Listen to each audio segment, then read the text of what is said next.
So no one told you life was going to be this way.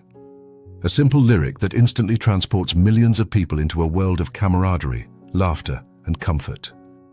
Friends, the iconic 90s sitcom, has become more than just a TV show. It's a feeling, a shared nostalgia, a global cultural phenomenon.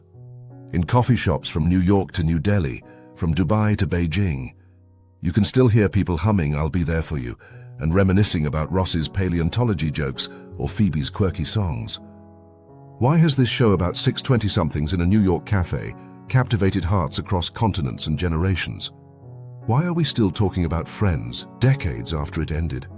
Today we're diving deep into the magic of Friends, why it remains so beloved, how it resonated across different cultures, and what universal themes make it truly timeless.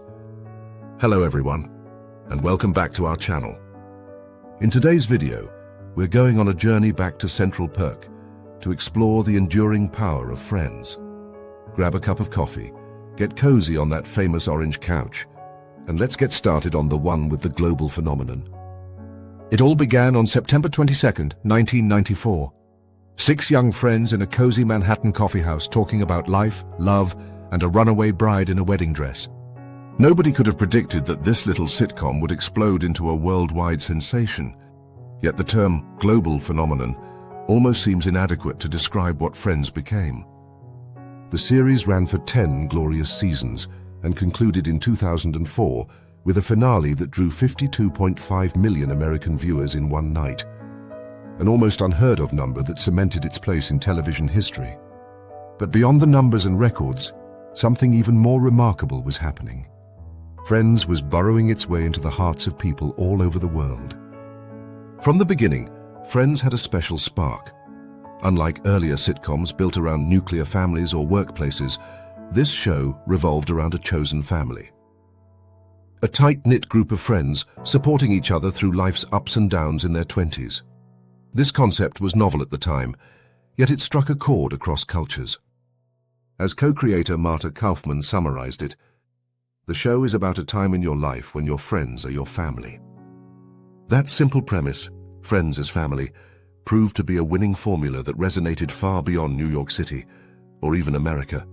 By the late 90s, Friends was airing in almost every corner of the globe, often dubbed or subtitled into dozens of languages.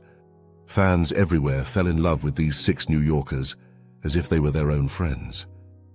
Jennifer Aniston's hairstyle from the show, nicknamed the Rachel, was copied in salons around the world. Joey's goofy pickup line, "How you doing?" entered the global lexicon, becoming a cheeky greeting even for people who'd never been to New York. And remarkably for many non-English-speaking fans, Friends became an unofficial English teacher, a fun way to pick up the language. In one survey, 26% of students said this sitcom was the best show to help them improve their English. Celebrities like BTS's RM and even football coach Jurgen Klopp have confessed they partly learned English by watching Friends. All these facts hint at something powerful. Friends struck a universal chord. It didn't matter if you were in London or Lagos, Sydney or Seoul. The humor and heart of Friends transcended borders. In China, where the show wasn't even officially broadcast on TV, Friends gathered a huge cult following via streaming. When a video site had to pull the show in 2018, fans were heartbroken, flooding social media with protests. And in parts of the Middle East and South Asia, devoted viewers have even opened real-life Central Perk cafes themed after the show. In Dubai, an official replica of Central Perk opened with the actor who played Gunther attending its grand opening. In India, there are multiple Friends-themed coffee shops filled with familiar decor, from the orange couch to Phoebe's pink bicycle.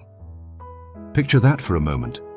People in different continents, speaking different languages, all reimagining the same friendly little coffee house in Greenwich Village because it means something special to them. Friends became a shared global experience, a common language of laughter and friendship. So what exactly gave Friends such universal appeal? The answer lies in its heart. Yes, the show is outrageously funny, full of witty one-liners, running gags, and comedic situations that still make us laugh out loud. But underneath the humor, Friends spoke to deeper themes that nearly everyone can relate to. Friendship, love, growing up, and the awkward journey of early adulthood. Crucially, Friends gave us characters who felt real and endearing. Each of the 6 friends had distinctive personalities and flaws. Hard-working Monica, goofy Joey, sarcastic Chandler, free-spirited Phoebe, brainy Ross, and fashionable independent Rachel. Despite their quirks, or really because of them, these characters clicked together with an almost magical chemistry. The actors' camaraderie was authentic and palpable. You believed these 6 truly loved each other like family, and that made audiences love them too. It's no surprise that the cast's chemistry is often cited as lightning in a bottle, a dynamic so genuine that viewers felt like a 7th friend sitting there in Monica's apartment. Another secret to Friends' enduring appeal is its brilliant mix of humor and genuine emotion.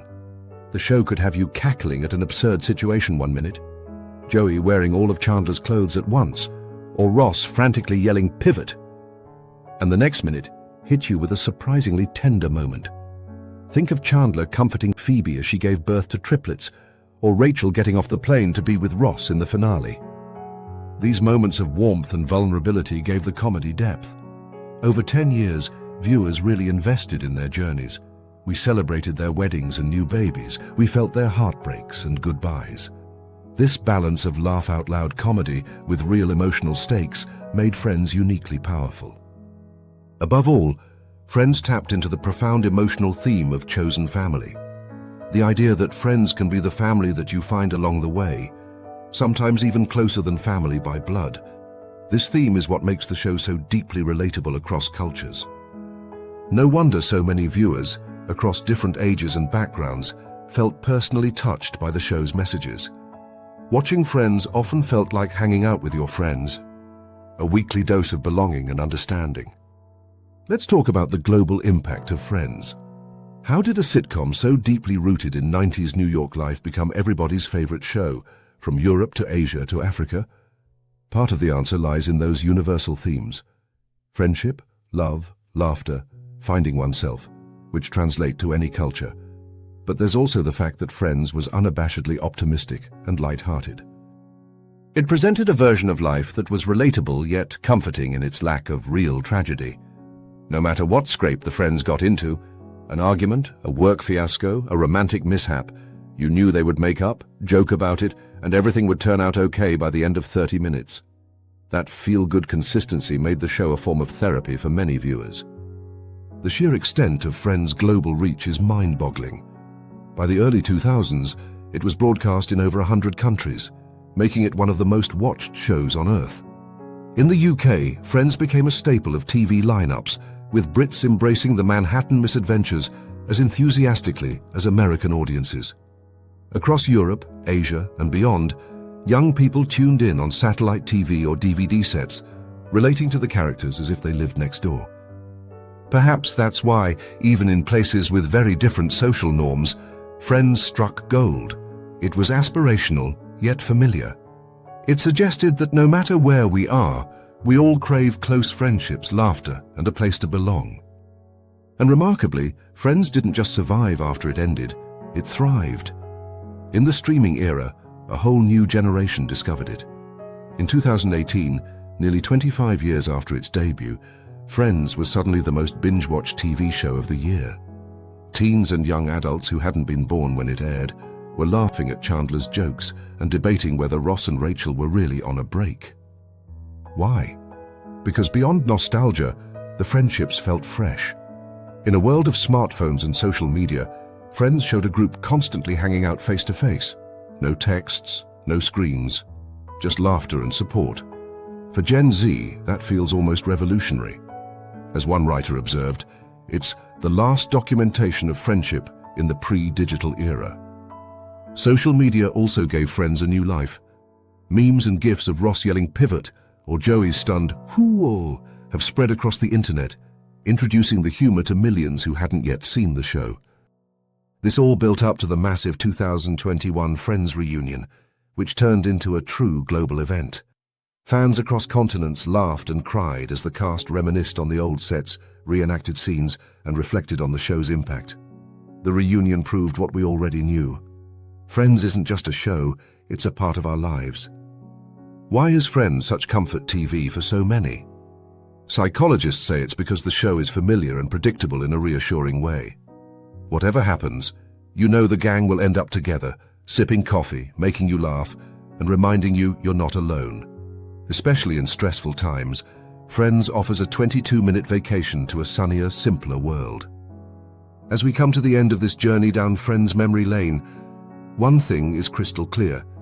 This sitcom's legacy is far more than just catchphrases or 90s trivia. Friends became a cultural touchstone worldwide because it encapsulates something fundamentally human: the longing for connection, laughter, and understanding. It's about the family we make out of friends. The 6 characters reminded us that life is a little less scary when you have your people by your side. Those who will rush to your apartment in a crisis, tease you to keep you humble, celebrate your successes, and hug you when you're down. In the final episode, when Monica and Chandler turn off the lights in that purple apartment and the friends go out for one last cup of coffee, millions of fans around the globe cried happy, sad tears. It felt like we were saying goodbye to our own friends. But the beauty of Friends is that it never really says goodbye. It's always there, waiting for us, ready to brighten our day. At its core, the emotional power of Friends comes from its celebration of the chosen family. It showed us that love and loyalty aren't confined to blood relations. Sometimes your truest family are those people who choose to be there for you every day. That message resonated in 1994, and it resonates now, because it's a timeless truth. Decades after it first graced our screens, Friends remains a comforting reminder of the best things in life: hearty laughter, unconditional support, and the knowledge that you don't have to face the world alone. So here's to Friends, the show that became a global phenomenon by celebrating the little moments and the big emotions that unite us all. It taught us to treasure the people who stand by us like family, and it continues to do so for new audiences every day. As we wrap up, let's raise an imaginary coffee mug, Central Perk style, and toast to the laughter it gave us, the tears we shed with it, and the comforting thought that a good joke and a good friend might be just what we need. Thank you so much for joining me on this trip down memory lane, for being there for me as I was there for you. Until next time, remember, life may not always be perfect, but with Friends by your side, I'll be there for you isn't just a lyric, it's a promise.